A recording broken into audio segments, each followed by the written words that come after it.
ஆவியானவரை குறித்து நம்ம வாசித்துக் கொண்டிருக்கிறோம், தியானித்துக் கொண்டிருக்கிறோம். பரிசுத்த ஆவியானவர். அப்ப பரிசுத்த ஆவியானவர் எப்படி கிரியை செய்து கொண்டிருக்கிறார் நம்முடைய வாழ்க்கையிலும், இஸ்ரவேல் மக்கள் மத்தியிலும், இந்த உலகத்திலும் எப்படியெல்லாம் கிரியை செய்து கொண்டிருக்கிறார் பரிசுத்த ஆவியானவர் குறித்து தியானித்துக் கொண்டிருக்கிறோம். அப்போ பழைய ஏற்பாட்டில் அப்படி ஆவியார் நடத்தி கொண்டிருந்தால், புதிய ஏற்பாட்டில் வரும்போது யோவேல் தீர்க்கதரிசி சொன்ன பிரகாரம் இங்கே அப்போஸ்தலர்கள் 2ஆம் அதிகாரத்தில் நம்ம பார்க்கிறோம். மாம்சமான யாவர் மேலும் என் ஆவியை ஊற்றுவேன் நினைச்சு அதே ஆவியானவர் தான் புதிய ஏற்பாட்டில் எல்லாம் 120 கூடும்போது பலத்த காற்று அடிக்கிற முழக்கம் போல அந்த காற்று அடித்து அங்கே என்ன நடக்குது என்றால், ஒரு பலத்த காற்று அடித்து அங்கே அக்கினிமயமான நாவுகள், பிரிந்திருக்க நாவுகள் ஒவ்வொரு மேலும் வந்து அமர்ந்தது. அல்லேலூயா. அப்போ பரிசுத்த ஆவியானவர் காற்றாய் இருக்கிறார். இப்போது ஒரு வார்த்தை வாசிக்க போகிறோம். இங்கே வாடை காற்று. வாடை காற்று எப்படி இருக்கு? உன்னத பாட்டு 4:16. வாடையே எழும்பு, தென்றலே வா, கந்த பிசின்கள் வடிய என் தோட்டத்தில் வீசு. என் நேசர் தம்முடைய தோட்டத்துக்கு வந்து தமது அருமையான கனிகளை புசிப்பாராக.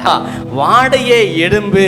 இந்த வாடை காற்று புத்துணர்வை கொடுக்கிற காற்று, உற்சாகத்தை கொடுக்கிற காற்று, குளிர்ச்சியான காரியங்களை உண்டாக்குகிற காற்று.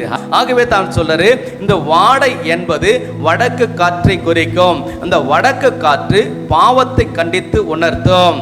அதே போல தென்றல் என்பது தெற்கை காற்றை குறிக்கும். தெற்கு காற்று ஆத்துமாவுக்கு சமாதானத்தையும் ஆறுதலையும் தரும். ஆகவே தான் அங்க சொல்லுகிறார்கள், இந்த கந்த பிசின்கள் வடிய என் தோட்டத்தில் வீசு. கந்த பிசின்கள் என்றால் இங்கே சொல்லுகிறார்கள் வேத பண்டிதர்கள், இயேசுவின் ரத்தம் என்று சொல்லுகிறார்கள். கந்த பிசின்கள் வீச என் தோட்டத்தில் வந்து என்ன பண்ணு, நீ வீசு. ஏன் இந்த தோட்டத்தில் வீச சொல்றாரு? இந்த தோட்டம் யாருக்குரியது? கர்த்தருக்குரியது. இந்த தோட்டத்தில் உள்ள கனிகள் யாருக்குரியது? அவருக்குரியது. ஆகவே தான் இந்த தோட்டத்தை கர்த்தரே இதை விளைய செய்கிறார். ஆகவே தான் அவர் தோட்டத்தில் நாட்டப்பட்டவர்கள் இவ்விதமாய் கர்த்தருடைய பிரகாரங்களில் கனி கொடுக்கிறார்கள் என்று சங்கீதக்காரன் சொல்லுகிறான். ஆகவே தான் அந்த ஆவியானவர் வரும்போது அந்த காற்று எப்படி வீசுகிறதோ அப்படியே பரிசுத்த ஆவியானவர் உங்க குடும்பத்துக்குள்ளாக வரும்போது, சபைக்குள்ளாக வருவது எப்படியெல்லாம் அங்க வீசுகிறதோ அது மாதிரி அசைவாடும். அப்படித்தான் உங்க குடும்பம் இருக்கும். பரிசுத்த ஆவியானவர் வந்து விட்டால் அந்த குடும்பம் ஆவியானவர் நடத்தப்படும் என்றால் அது அப்படி கனி கொடுக்கிற ஒரு ஜீவியமா இருக்கும். இந்த கனி யாருக்குரியது? கர்த்தருக்குரிய. அவர் தான் அதை விளைய செய்கிறவர், அதுதான் அதை கொடுக்கிறவர், எனக்கும் கொடுக்கிறவர். ஆகவே தான் காற்றா வீசு சொல்லுகிறார். கந்த பிசின்கள் வடிய என் தோட்டத்தில் வீசு என்று சொல்லப்பட்டிருக்கிறது. இந்த தோட்டத்துக்காக இயேசு ரத்தத்தை சிந்திருக்கிறார். அல்லேலூயா. இந்த தோட்டம் நீங்களும் நானும் தான். ஆண்டவருடைய தோட்டத்துக்குள்ள இருக்கிற செடிகள். இந்த செடிகள் கனிகளை கொடுக்க வேண்டும் என்று அந்த ஆவியானவர் விரும்புகிறார். ஆவியானவர் உள்ளே வரும்போது அந்த செடிகளானது வளர்ந்து வளர்ந்து வளர்ந்து இலைகளோடு கூட கனிகளை கொடுக்கிறதா இருக்கிறது. அந்த கனிகள் தான் கர்த்தருக்கு சொந்தமானது, நமக்குள்ள. அல்லேலூயா.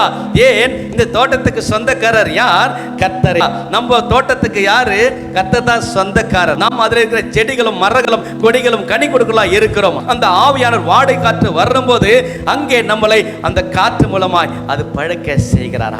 ஒரு பக்கம் அதை குறித்து சொல்லப்பட்டிருக்கிறது, அது பாவத்தை கண்டித்து உணர்த்தும். ஆனா தென்றல் காற்றை குறித்து சொல்லும் போது அது என்ன சொல்லுதுன்னா, ஆத்துமாவுக்கு சமாதானத்தையும் ஆறுதலை கொடுக்கும். ஆகவே தான் 2 கொரிந்தியர் 2ஆம் அதிகாரம் 14, 15, 16 வசனங்களை வாசிக்கும் போது அங்கே பவுல், அப்போஸ்தலனாகிய பவுல் கொரிந்தியருக்கு எழுந்தபோது சொல்லுகிறார், கிறிஸ்துவுக்குள் எப்போதும் எங்களை வெற்றி சிறக்க பண்ணி எல்லா இடங்களிலேயும் எங்களை கொண்டு அவரை அறிகிற அறிவின் வாசனை வெளிப்படுத்துகிற தேவனுக்கு ஸ்தோத்திரம். கிறிஸ்துவுக்குள், ஹல்லேலூயா, எப்பொழுது எங்களை வெற்றி சிறக்க பண்ணி, கிறிஸ்துவுக்குள் வெற்றி சிறக்க பண்ணுகிறவராய் இருக்கிறார். எங்க?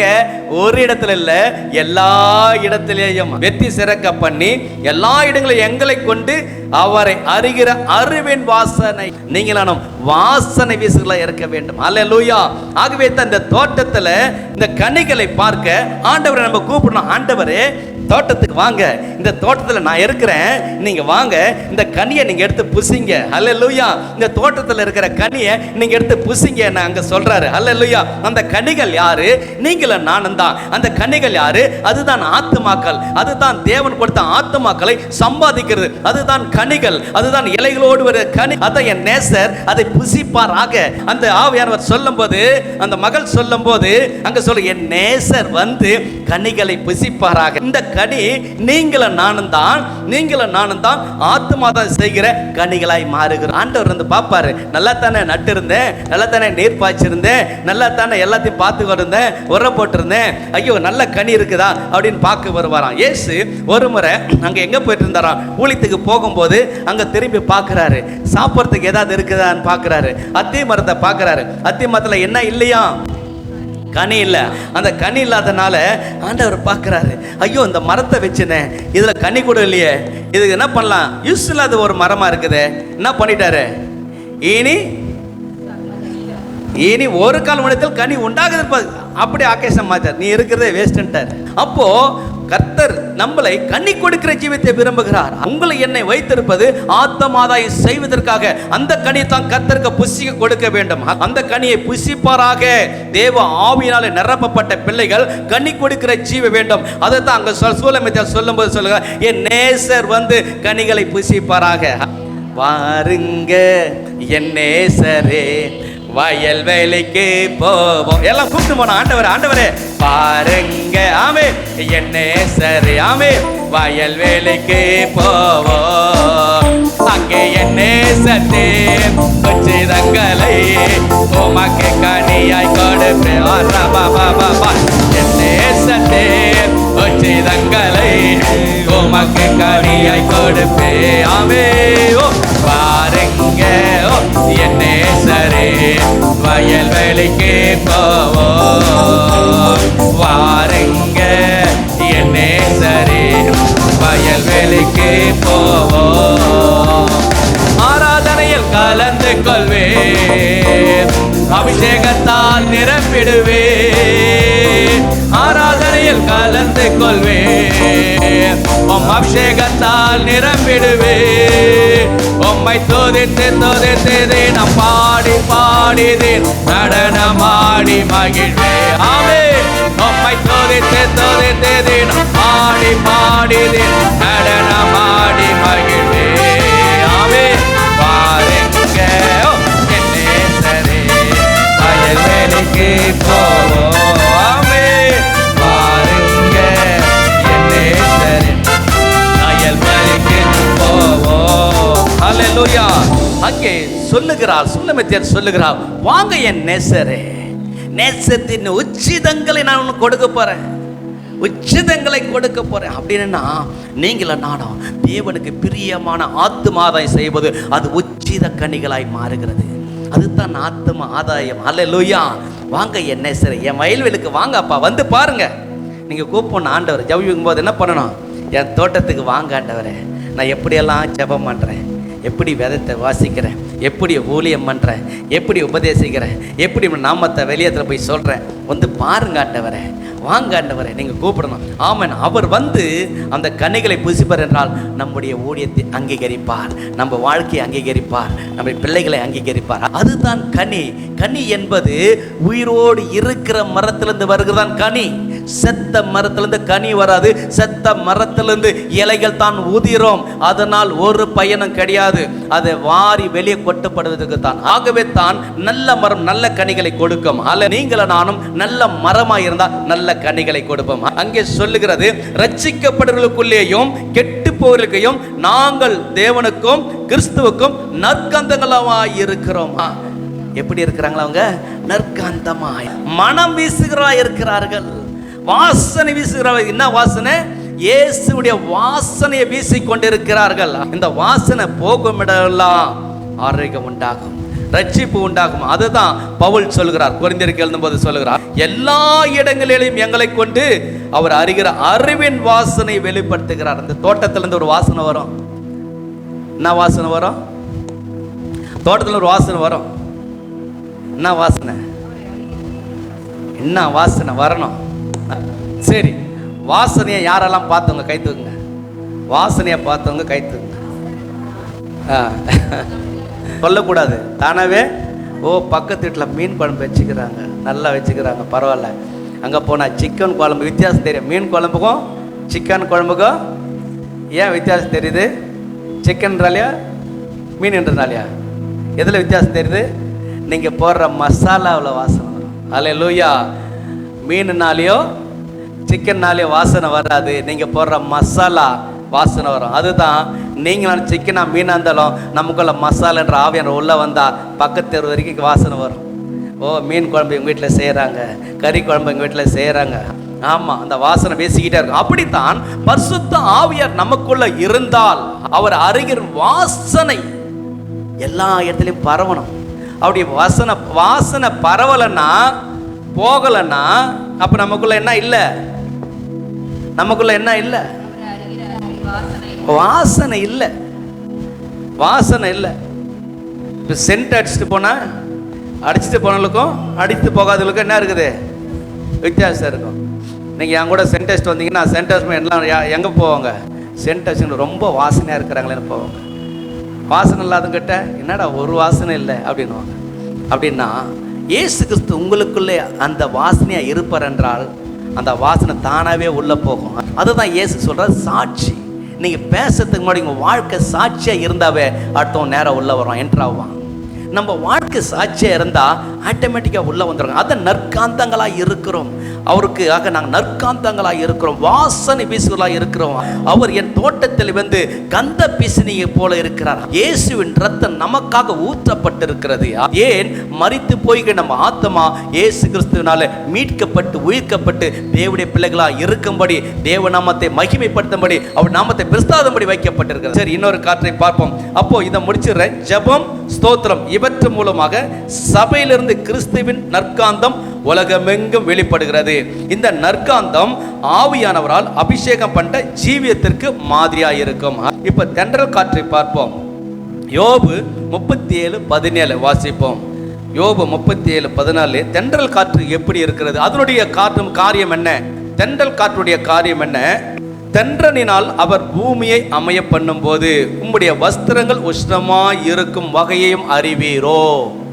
பக்தன் பேசுகிறார் யோபை பார்த்து. தென்றலினால் அவர் பூமியை அமைய பண்ணும் போது, தென்றல் வந்து எதை குறிக்கிறதுனா உஷ்ணத்தை குறிக்குமா. தென்றல் வந்து அமைய பண்ணும்போது அதுக்கு ஏற்ற ஒரு ஹீட்டை கொடுக்குறாராம் கர்த்தர். இந்த பூமியை உண்டாக்கும் போது ஒரு ஹீட்டை கொடுக்குறார். சொல்றாரு, அங்கே கொடுக்குற அந்த உண்டாக்கும் போது ஹீட்டு உன் ட்ரெஸ்ஸு எப்படி இருக்குது? உஷ்ணமாக இருக்குது தெரியுமா? அது உனக்கு தெரியுமா? இதெல்லாம் நம்மளை அறிஞ்சிக்க முடியாதுன்னு சொல்கிறார். இதெல்லாம் புத்திக்கு எட்டாதது. ஆகவே தான் அவர் சொல்லுகிறார் யோபு பக்தன். லூக்கா 12:54-55 வாசிக்கும் போது, லூக்கா 12:54-55 அங்கே சொல்லுகிறார், இயேசு கிறிஸ்து பின்பு அவர் ஜனங்களை நோக்கி, மேற்கே மேகம் எழுவதை நீங்கள் காணும் போது மழை வரும் என்று சொல்லுகிறீர்கள், அந்தபடியும் ஆகும். ஆமா, தென்றல் அடிக்கிறதை நீங்கள் காணும் போது பாருங்க, இயேசு சொல்லுவோம், தென்றல் அடிக்கும் போது என்ன வருது? உஷ்ணம் உண்டாகும் என்று சொல்லுங்கள், அந்தபடியே ஆகும் சொல்றாரு. இதெல்லாம் ஆகும், நடக்கும். அல்லேலூயா. 1 ராஜாக்கள் புஸ்தகம் 18:44 சொல்றது. இங்க ஒரு மேகத்தை குறிக்கிறது. இங்க ஒரு மேகத்தை கர்த்தர் சொல்லுகிறார். அங்கே எலியாவுடைய காரியங்களை இங்க பார்க்கும்போது, 7ஆம் தரம் இவன் ஏதோ சமத்திலிருந்து ஒரு மனுஷனுடைய உள்ளங்கை அத்தனை சிறிய மேகம் இருந்தென்றான்.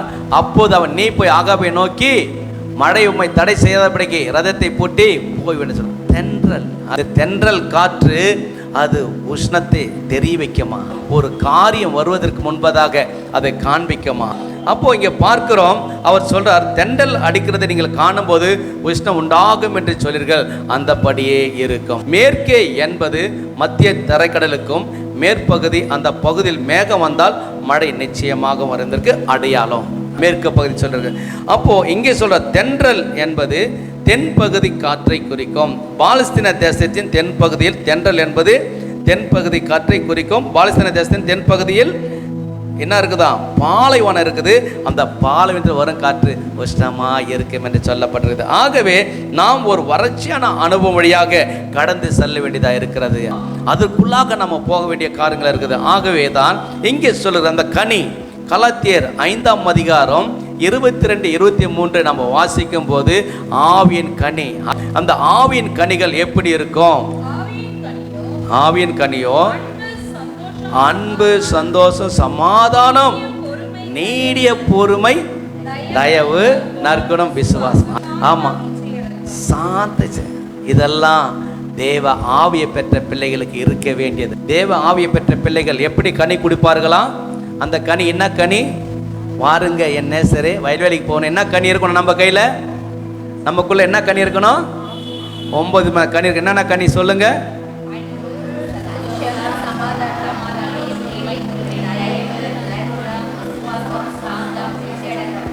ஆமென். இப்படிப்பட்டவர்களுக்கு விரோதமான பிரமாணம் ஒன்றுமே கிடையாது. இப்போ அன்பு ஆவின் கனி அன்பு. அல்லேலூயா. இந்த அன்பு ஒரு கனி நமக்குள்ள இருக்குதான்னு பார்க்கணும். ஃபர்ஸ்ட் 9 கனியில் ஒரு கனி ஃபர்ஸ்ட் ஒழுங்கா இருக்குதா? அன்பு இருக்குதா? நமக்குள்ள அன்பு இருக்குதா? குடும்பத்தில் அன்பு இருக்குதா? நம்ம வேலை செய்கிறத்துல அன்பு இருக்குதா? ஊழிய செய்கிறதுல அன்பு இருக்குதா? பிள்ளைகள் மத்தியில் அன்பு இருக்குதா? கணவனுக்குள்ள அன்பு இருக்குதா? மனைவிக்குள்ள அன்பு இருக்குதா? அன்புங்கிறது பூரண அன்பு. இன்னொன்று சந்தோஷம். என்ன சந்தோஷம்? பணம் வந்த சந்தோஷம் இல்லை, கர்த்தருக்குள்ள இருக்கிற சந்தோஷம். சமாதானம், அது இயேசு கொடுக்கிற சமாதானம். அது நம்ம வீட்டில் இருக்குதா? இயேசு கொடுக்கிற சமாதானம் நம்ம வீட்டில் இருக்குதா? நீடிய பொறுமை. என்ன பொறுமை? நீடிமை பொறுமை. நம்ம யாருக்குமே என்ன இல்லை, பொறுமையே இல்லை. அதுக்கப்புறம் நீடிய பொறுமை எங்கே இருக்குது? இல்லை, நீடிய பொறுமை. இதெல்லாம் நம்ம பெற்றுக்கொள்ளணும். ஜெபம் பண்ணி ஆண்டவர்கிட்ட பெற்றுக்கொள்ள வேண்டும். தயவு, நற்குணம், விசுவாசம், சாந்தம், இச்சையடக்கம். இப்படிப்பட்ட விரோதமான பிரமாணம் ஒன்றுமில்லை. அப்போ கிருபையானது ஆவின் கனி என்று அழைக்கப்படுகிறது. ஆவின் கனியானது பரிசுத்த ஆவியானவரிடத்திலிருந்தே புறப்பட்டு வருகிறது. இந்த ஆவின் கனி எங்க வருதுன்னா பரிசுத்த ஆவியானவரிடத்தில் புறப்பட்டு வருகிறது. ஆவியானவரே கனி தரும் வேறா இருக்கிறார். ஆகவே ஆவியானவர் இல்லாம நீங்க கனி கொடுக்கவே முடியாது. இயேசு சொல்லிட்டார், என்னால் அன்றி உங்களால ஒன்றுமே செய்ய முடியாது. ஆமா, நீங்க என்னன்னாலும் பண்ணுங்க, நானா என்னால் அன்றி உங்களால் ஒன்றுமே செய்ய முடியாது என்று யோவான் 15:5 சொல்லுகிறார். இயேசு சொல்லுகிறார். சரி, அப்போ ஆவியானவர் நமக்குள்ள இருக்கிறாரா? அப்போ ஆவிக்குள்ள இருந்தால், ஆவியானவர் இருந்தால் அவன் எப்படிப்பட்டவனாக இருப்பான்? ஆவிக்குரியவன் இருப்பான். அவன் சுபாவங்கள், எண்ணங்கள், சிந்தனைகள் எல்லாம் யாரை போல இருக்கும்? இயேசுவை போல இருக்கும். ஆமென். 2 தீமோத்தேயுவின் புஸ்தகம் 1:6 இங்கே நான் பார்க்கிறோம், இது நிமித்தமாக நான் உன்மேல் என் கைகளை வைத்ததினால் உனக்கு உண்டான தேவ வரத்தை நீ அனல் மூட்டி எழுப்பிபடி உனக்கு நினைப்பூட்டுகிறேன். ஆகவே நமக்குள் இருக்கும் வரங்கள் பரிசுத்த ஆவியில் அக்கினியினாலே அனல் மூட்டி எழுப்பப்பட வேண்டும். நமக்குள்ள வரங்கள் இருக்குது. நமக்குள்ள வரங்க இருக்குதா இல்லையா? இருக்கா இல்லையா? வரங்கள் இருக்குதா இல்லையா? இருக்கு. ஆவியானவர் இருக்கிறாரா இல்லையா? ஆவியானவர் இருக்கிறார். அப்போ பரிசுத்த ஆவியானவர் இருந்தா நமக்குள்ள என்ன வந்துடும்? ஆட்டோமேட்டிக்கா வரங்கள் வந்துடும். இதை கொடுங்க கொடுங்க நம்ம கேட்குறோம். ஆவியானவர் வந்து செயல்பட ஆரம்பிக்கிறவர், செயல்படுகிற ஆவியானவர் நம்மை கொண்டு. அப்போ ஆவியானவர் இருந்தா நமக்குள்ள இருந்தா நாம் எப்படி இருக்கணும்னா அண்ணல் மூட்டி அதை எழுப்பணும். அதான் சொல்ற, அண்ணல் மூட்டி நீ எழுப்புப்பா. உனக்குள்ள ஆவியானவர் வந்துட்டா, ஞானஸ்நானத்துக்கு முன்னாடி வந்துட்டாரு. நீ என்ன பண்ணாத, விட்டுறாத. சும்மா என்கிட்ட இல்லைன்னு நினைக்காத. உங்களுக்குள்ள தான் இருக்கிறாரு, உங்களுக்குள்ள தான் இருக்கிறாரு. ஆனா நீ என்ன பண்ணணும்? அனல் மூட்டி எழுப்பணும். அதாவது ஆவிக்குரிய ஜீவியத்தில் அனல் இருக்க வேண்டும். நீங்களும் நானும் ஆவிக்குரிய ஜீவியத்தில் அனல் உள்ளவர்களாக இருக்க வேண்டும். அப்படி இல்லைன்னா என்ன நடக்குன்னு வெளிப்படுத்தல் 3:15-16 வாசிக்கும் போது லவோதிக்கேயா சபையை குறித்து பரிசுத்த ஆவியானவர் எழுதுகிறார், உன் கிரியைகளை அறிந்திருக்கிறேன், நீ குளிரும் அல்ல அனலும் அல்ல, நீ குளிராயாவது அனலாவது இருந்தால் நலமாய் இருக்கும். எப்படி நீ குளிருமின்றி அனலுமின்றி வெதுவெதுப்பாய் இருக்கிறபடினால் உன்னை என் வாய் நின்று வாந்தி பண்ணி போட்டுருவனு கர்த்தர் சொல்றாரு. ஆமா, சத்துரெல்லாம் உங்களுக்கு தொட தேவையில்லை, சத்துரெல்லாம் அழிக்க தேவையில்லை. ஆண்டவர் என்ன வாமிட் பண்ணுவார் உங்களை. யாரெல்லாம் அனலா இல்லையோ, ஆவியில் அனலா இல்லையோ, அவங்களெல்லாம் கர்த்தர் வாமிட் பண்ணிடுவார், வாந்தி பண்ணி போடுவார். அப்படின்னு அர்த்தம், யாருக்குள்ளாம் வசனம் இல்லையோ தேவ ஆவியானவர் இருக்க மாட்டார். நல்லா கவனிங்க, வசனம் படிக்காதுங்கிட்ட ஆவியானவர் இருக்கவே மாட்டார். யாரெல்லாம் வேதத்தை படிக்கலையோ டெய்லி, நல்லா ஞாபகம் வச்சுங்க, வேதத்தை யாரெல்லாம் டெய்லி படிக்கலையோ அவங்கள ஆவியானவர் இருக்க மாட்டார். யாரெல்லாம் டெய்லி ஜெபம் பண்ணலையோ அவங்கள ஆவியானவர் எழுதி வச்சுங்க.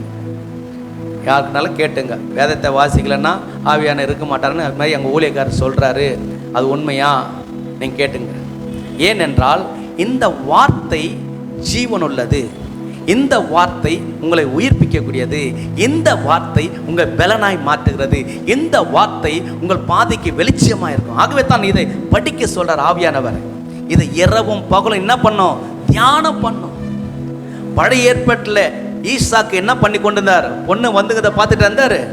ஐயா, என் பொண்டாட்டி எப்படி வரப்போறா, என் பொண்டாட்டி என்ன அழகா இருப்பா, என் பொண்டாட்டி எப்படி இருப்பான பார்த்துட்டு வழி மேலே வீடு வச்சு பார்த்துட்டு இருந்தாரு. சாயங்கால வேளையில் அவன் தியானித்து கொண்டு இருந்தான். அல்லேலூயா. அப்போ சாயங்கால வேளை தியானித்து கொண்டு இருக்கும்போது தான் அவள் வந்து பார்க்குறான். அப்போ தான் கேட்குறான் எலேசனை பார்த்து, இவர் யார்? அவள் தான் எஜமானுடைய மகன். சொன்ன பிறகு தான் அவளே கீழேருந்து இறங்கி உடனே என்ன பண்ணிட்டான்? முக்காடி போட்டு கும்பிடுறான். அல்லேலூயா. ஓ என்ன சொல்லிட்டான், இல்லைப்பா இந்த மாதிரி பொண்ணெல்லாம் பார்த்துக்கிற, அந்த மாதிரி இது இருக்குது, இது எப்படி இருக்குது அப்படின்னு எல்லாம் என்ன பண்ணான்? கேட்கவே இல்லை. ஒருத்தர் கேட்டாரான் பாஸ்டர்கிட்ட, தாமசையா தான் சொன்னார். அவர்கிட்ட வந்து கேட்டாங்களாம், ஐயா எனக்கு கல்யாணம் பண்ணோம், சரி எப்படிப்பா பொண்ணு வேணும்? கிளி மாதிரி வேணும். எப்படி இருக்கணுமா? கிளி மாதிரி இருக்கணும், தட்டினா அப்படியே வரணும். சரி அது சொன்னா, டே கர்த்தருக்கு பயந்த பொண்ணை பாடுறான்னா கிளி மாதிரி வேணுன்றி அப்படின்னு. அது சொன்னான், இல்லையா எனக்கு அப்படி தான் இருக்கணும், கிளி மாதிரி இருக்கணும். கல்யாணம் ஆகி 3 மாதம் வரேண்ணா. ஐயா என் மனைவிக்காக ஜெபம். என்னப்பா இப்போ தானே கல்யாணம் 3 மாதம், எப்போ பார்த்தாலும் திட்டிக்கிட்டே இருக்கிற, சண்டை போட்டு இருக்கிற, நீ தானேப்பா கிளி மாதிரி இருக்கணும். அந்த கிளி கொத்து தான்ப்பா செய்யும், வாங்கிக்க. இனி லைஃப் ஃபுல்லாக கொத்தின்னு தான் இருக்கும். கிளி கிளி கேட்டல, அது கொத்திக்கினே இருக்கும் லைஃப், அவ்வளோதான் சொன்னேன். அதுக்கு தான் ஒழுங்காக ஊழிக்கார சொல்கிறது கேட்கணும். நீ கிளி மாதிரி வேணும், கிளி மாதிரி என்ன பண்ணுது? அது கொத்திக்கிட்டே இருக்கும், எப்போல்லாம் பார்க்குது அப்போல்லாம் கொத்தம், வாங்கிக்க. சொன்ன கேட்டேன்னாராம். இந்த கிளி மாதிரி இருக்கிறது, புறா மாதிரி இருக்கிறதெல்லாம் நீ பார்க்காத, கர்த்தருக்குள்ளே இருக்குதா பாரு, அப்போ தான் அது ஒழுங்காக வரும். நீ கர்த்தரை விட்டுட்டு எனக்கு கிளி மாதிரி வேணும், புறா மாதிரி வேணும், மயில் மாதிரி வேணும், அதை வேலையை அப்பப்போ காமிக்கும் போது மாட்டிப்பா அப்படின்னாராம். அது மாதிரி தான் மாட்டிக்கிட்டான். ஸோ ஆனால் ஈசாக்கு என்ன பண்ணாராம்? தியானித்து கொண்டு இருந்தான். அப்போ நம்ம தேவ பிள்ளைகள் நம்ம வசனத்தை தியானிக்கணும். நல்லா கவனிங்க. 1000 வேலை இருக்கட்டும், எக்ஸாம் கூட நாளைக்கு இருக்கட்டும், ஆனால் நீங்கள் எதை படிச்சுட்டு போங்க? பைபிளை படிங்க. பாருங்க, ஒருத்தர் அவர் சாட்சி சொன்னார்ல, எக்ஸாமுக்கு நான் படிக்கவே இல்லை, சண்டே ஃபுல்லாக படிக்க மாட்டாங்க, ஏன்னா கர்த்தருடைய நாள். அவங்க நான் அப்படி தான் சவுத்தில் வந்து வழக்கு வைப்பாங்க. எப்போவுமே எக்ஸாம்னா கூட படிக்க விட மாட்டாங்க பிள்ளைங்களை. அவங்களுக்கு பைபிள் பாடம், அதுக்கப்புறம் Bible school, Sunday service, evening service, இதில் தான் ஃபுல்லாக கொண்டு போவாங்க. மறுநாள் அதுக்கப்புறம் தான் காலையிலே வந்து படிக்க வைப்பாங்க. சாட்டர்டே சாயங்காலம் வரைக்கும் படிப்பாங்க. அதோடு திங்கக்கிழமை காலையில் படிக்க வைப்பாங்க. சண்டே படிக்க வைக்க மாட்டாங்க, ஊழியத்தை கொண்டு போவாங்க பிள்ளைங்களை. ஆனால் பாருங்கள், அவர் சொன்னார், எனக்கு படிக்க கூட தெரியாது, சண்டே நாளை எக்ஸாம், எங்கள் அப்பா அம்மா எவ்வளோ சொல்கிறாங்க, ஆனால் சண்டே தான் என்ன பண்ணணும்? சர்ச்சுக்கு போகணும். அந்த நாளில் தான் நீங்கள் வேதத்தை படிக்கணும், சண்டே ஸ்கூலுக்கு போகணும், சர்ச்சுக்கு போகணும், ஊழியம் செய்யணும், இப்படியா இருந்தார். ஆனால் அவருக்கு என்ன மார்க்கு? Border mark. என்ன மார்க்கு? Border mark. ஆனால் இன்றைக்கி எங்கே ஒர்க் பண்ணுறாரு? டேங்க் ஃபேக்ட்ரியில். எவ்வளோ சம்பளம் டேங்க் ஃபேக்ட்ரியில் தெரியுமா? அவருக்கு டேங்க் ஃபேக்ட்ரியில் அவர் தான் இங்கே வந்து சாட்சி சொல்லிட்டு போனார், பேசினார். உங்களுக்கு ஊழியம் பண்ணிட்டு போகிற அவர் சொன்னார், படிக்கலை, ஜெபம் பண்ணாரா, டீச்சருக்கு ஏதோ ஒரு மார்க் போட்டாங்களாம், பாஸ் மார்க்கு, அவ்வளோதான். அந்த மார்க்கை வச்சுட்டு இருந்தார். ஆனால் என்ன கவர்மெண்ட்டு? சென்ட்ரல் கவர்மெண்ட்டு வேலை, சால்ரி சொல்கிற. கர்த்தர் எவரையும் உயர்த்த முடியும். படித்தவனா தான் அந்த போஸ்டிங்கில் வைக்கணும்னு தெரியாது. படிக்காத நீ கர்த்தரை நம்பினா உன்னியத்துக்கு அந்த போஸ்டிங்கில் வைக்க அவரால் கூடும். அல்லேலூயா. அதான் எவரையும் மேன்மைப்படுத்தவும் பலப்படுத்தவும் அவர் கருத்தினால் ஆகும். ஆனால் நான் ஃபஸ்ட்டு மார்க் வாங்கலையே, செகண்ட் ரேங்க் வாங்கலை, அந்த ரேங்க்கெல்லாம் பரவாயில்ல. பைபிளை நல்லா படிங்க. எதை படித்தாலும் தாமசையா தான் சொன்னார், நீ ஒரு இன்ஜினியர் படிக்க எத்தனை புக்கு படிக்கிற? 30லேருந்து 35 புக்கை விழுந்து விழுந்து படிக்கிற. ஆனால் இந்த ஒரு புக்கை படித்து பாரு, எல்லாத்துக்கும் மேலே கொண்டு வந்து கர்த்தர் உயர்த்துவார். நீங்கள் டாக்டருக்கு படித்துக்கு அத்தனை புக்கு நீ படிச்சுனுங்கிற, விழுந்து விழுந்து இரவும் பகலும் படிக்கிற. ஆனால் இதை படித்து பாரு, இந்த இம்மைக்குரிய ஆசீர்வாதம் உனக்கு மறுமையிலே ஆசீர்வாதம். அதை சொன்ன பிள்ளைங்களுக்கு நீ இதை கற்றுக் கொடுங்க, இந்த வேதத்தை கற்றுக் கொடுங்க. இந்த வேதத்தை நேசிக்கிறது தான் சமாதானம். நீ 1000 சம்பாரிச்சிட்டு ஒன்றுமே இல்லையே, ஒன்றுமே இல்லையே. பாருங்கள் எவ்வளோ பேர் இருக்குது. நேற்று கூட பார்க்குறீங்களா என்ன நடந்ததுன்னு? தமிழ்நாட்டில், சென்னையில் பாருங்கள், ஒன்றுமே இருக்காது. யாரும் எத்தனை போக முடியாது. சும்மா நம்ம சொல்லிக்கலாம், பேர் இருக்குது, அவ்வளோ இருக்குது, எனக்கு இவ்வளோ ஆள் பலம் இருக்குது, பணம் பலம் இருக்குது, ஒன்றும் இல்லை. மூச்சு நின்றுச்சேன்னா அதுக்கப்புறம் வேறு. ஆகவே தான் நீங்கள் யாரை நானும் பிடிச்சிக்கணும்னா அவரை பிடிச்சிக்கணும். எம்மையில் நமக்கு ஆசீர்வாதம், மறுமையில் ஆசீர்வாதம். அப்போது இங்கே பார்க்குறோம், அவர் சொல்கிறாரு லவோதிகா சபையை பார்த்து, உன் கிரியைகளை அறிந்திருக்க, நீ குளிரும் அல்ல அனலும் அல்ல, நீ குளிராவது அனலாவது இருந்தால் நலமாக இருக்கும். ஆண்டவர் சொல்லமலை அனலாக இருக்க சொல்கிறார். எப்போ அனலாக இருக்க முடியும்? தேவ ஆவியா நமக்குள்ள வரணும், நம்ம குடும்பத்தில் வரணும், பிள்ளைகளுக்குள்ளாக வர வேண்டும். அல்லேலூயா. ரோமர் 12:11 வாசிப்போம். ரோமர் 12:11.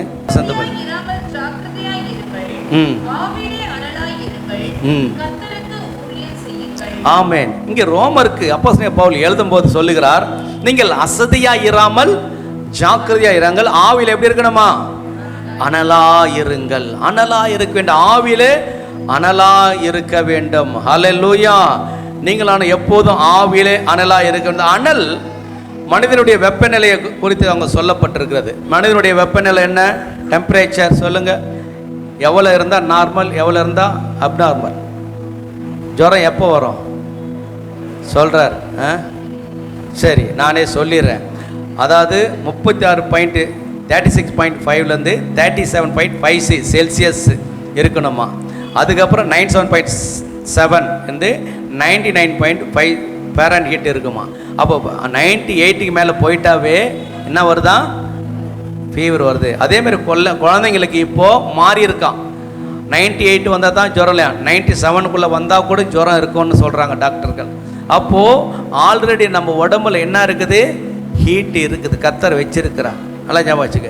இந்த உடம்பு எப்படி இந்த வாமில் இருந்திருக்குதோ அதே மாதிரி மனுஷன் ஆவியானுக்குள்ள அனலாக இருக்கணும். இந்த உடம்புல அப்படியே 50% கீழே வந்துச்சேன்னா அவன் என்ன நிலமாயிடுறான்?